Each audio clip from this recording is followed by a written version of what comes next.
I was hoping for a sunnier day to record this, but Michigan is being Michigan. So here we go. Here are my finds from the one and only time I've been in the book barn at the farmer's market and went through a really awesome box of old stinky books. And I want the record to show that I've actually only bought like two-thirds of them. The rest were not really good condition wise. And I don't normally buy Tarzan, but this one had a really good dust jacket. And I think at this point I was already like halfway through the box. And I was like, okay, sure, we'll take Tarzan. And in this video, well, we're actually going to go in reverse date order. So yeah, Tarzan's actually from like the 1950s.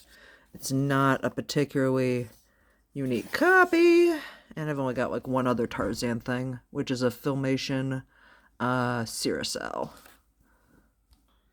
I don't know if I mentioned it, but in case I didn't, we are going in reverse order, and I'll apologize for the sun constantly going in and out of the clouds. But yeah, I'm going to be pausing frequently as we change books, but this is a nice little copy of Hiroshima, which I have not read before, but I recognize the Bell for Adano, so I'm like, okay. I've read John Henry. It's been forever ago. This is 1946, and we shall try to keep the cat out of the shot. Alright, so it's not a real thick book, but it's well made, and it passed the binding test, and yeah, these were like $2 for hardbacks. You'll see why I questioned that when we get a little further. Okay, these next three books I'm about to show you are schoolbook editions, presumably from the same person because they were in the same box. But I didn't particularly see them as such when I picked them up because New Pocket Classics kind of sound like it could be for adults too. And it's been either a long time and I've forgotten it, or I never have read Silas Marner. But this again was like a decent copy, a small book. Binding holds together well, it's cloth, fit nicely on the shelf. So let me show you the next two. I just realized I forgot to put in what the copyright date on this one was. This is 1927, set up and electrotyped, and I think that is like really the only big illustration in this. Most of it's just text, so. Oh, I take that back. There's another one, but we just flipped past it, so some illustrations. Anyway, on to the civics book.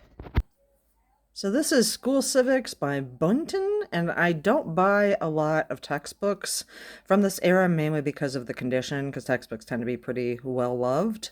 But if they are in decent condition, I've been picking them up, slowly building out my old school book library, which is interesting. And the other fun thing about textbooks is they have a lot of like ownership marks. So if you're interested in like the book as artifact, yeah, this is from Reed City, Michigan, and if I remember correctly, I don't have an exact date of this book. I think my date is based off of this January 1918, but let me double check. So yeah, study of civics, outline origin, the development of government, development of political institutions, a revised edition, and of course the paper is going to be real thick. So this is like semi-coated paper. It's not as nice as some of the privately printed sort of thing. So 1904, 1916, and what are we learning about civics? We'll just take a look at content. So government, different forms, colonial government. I took advanced placement government like 20 plus years ago. And yeah, some of this I recognize, some of it I do not. But those of you who are interested in old textbooks and how teaching has changed over time might find this absolutely fascinating. I'm just going to continue flipping the table of contents for those. Ah, local rural government. There we go. That's what I need to read through. How exactly does municipal law work? Fun stuff. International law and comparison of national governments. And we have a bunch of illustrations in here, so if you want to look at cool stuff from back in the day. Anyway, on to the next one, which is the last of the school book picks. So this is the eclectic English classic, Stevenson's Treasure Island. And aside from the stain, it actually doesn't look like it would necessarily be a school book edition.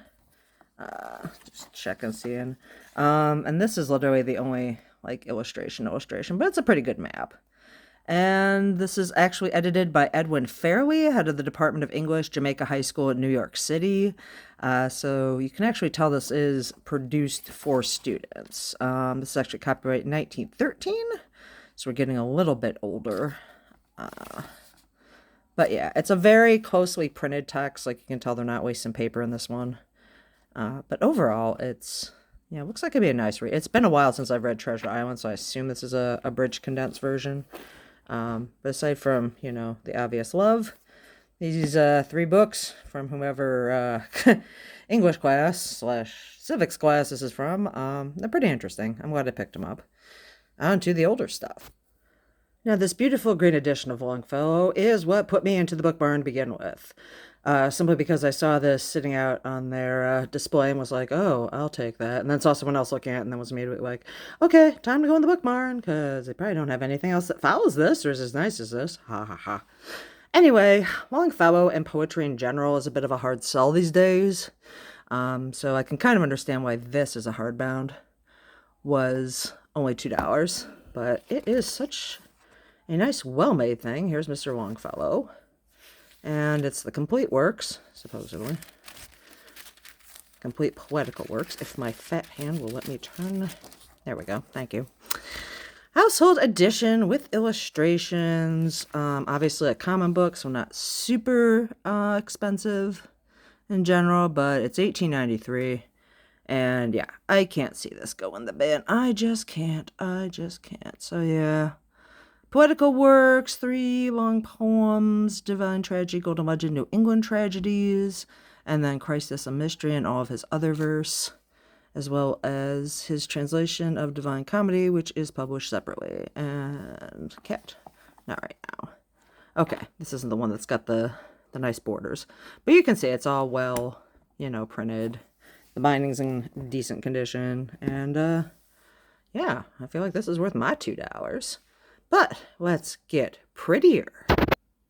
Okay, now this next book has a lot of good blind tooling on it to do the illustration. This is Sam Lowell's Uncle Leisha's Friends, Underbark, and Canvas.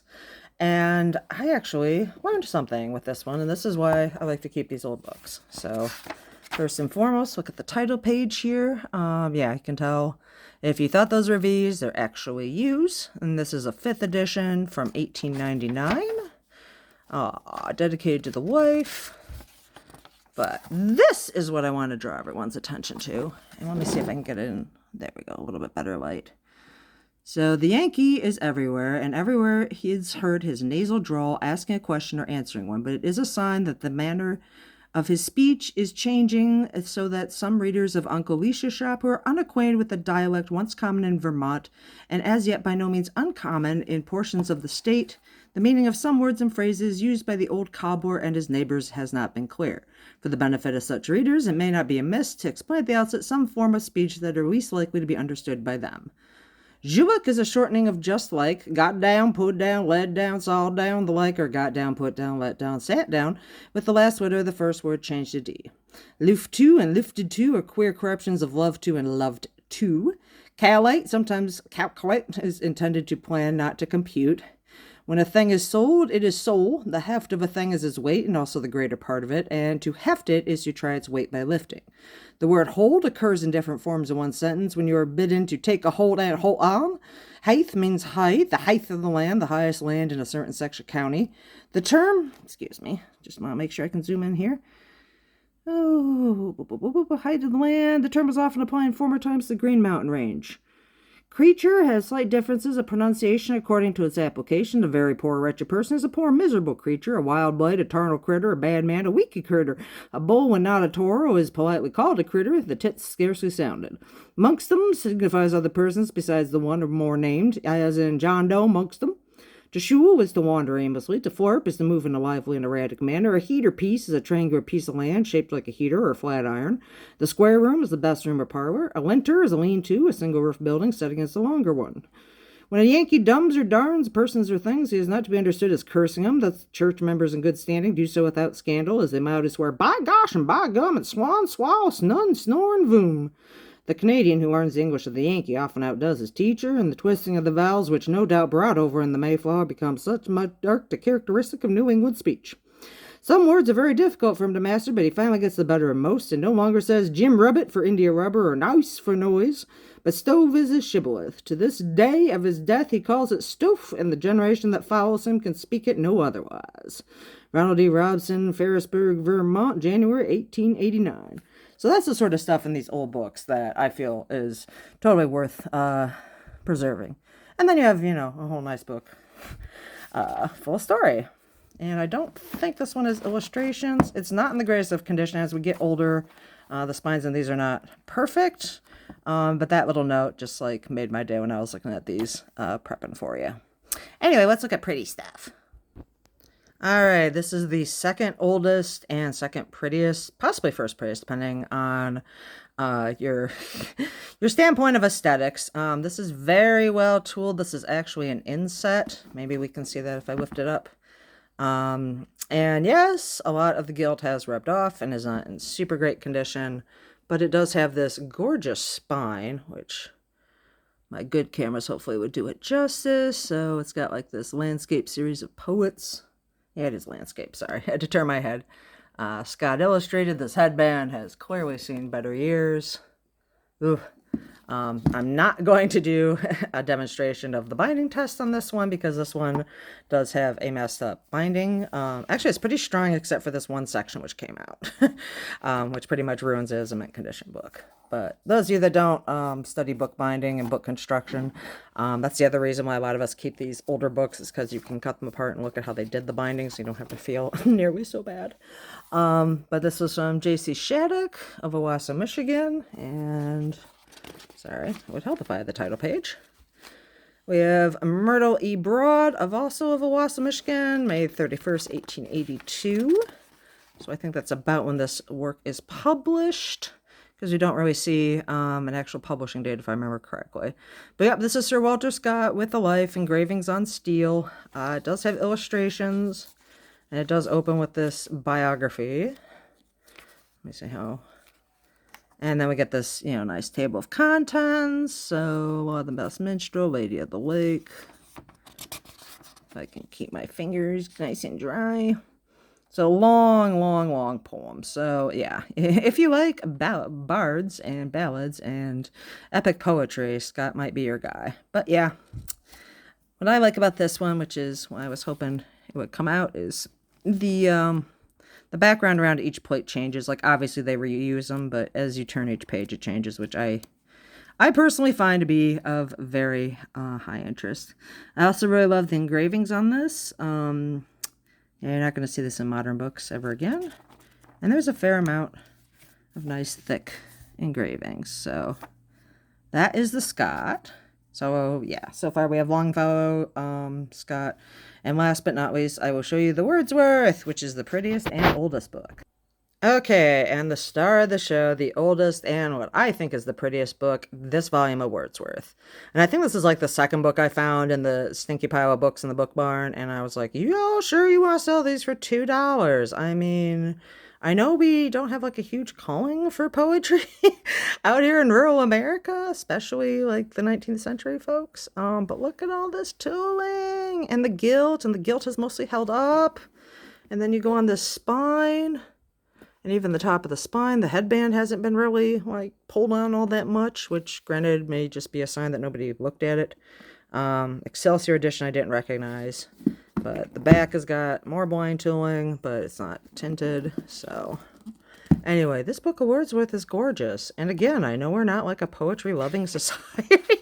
So it's kind of like, why are you picking these up if you're just going to put them on a shelf? And I'm like, otherwise I worry that they're going to go in the bin.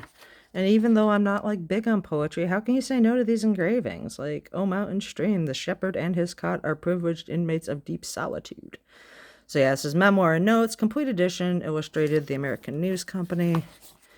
And that other one was like 1882. I think this is slightly before it. But of course now I can't get the pages to turn.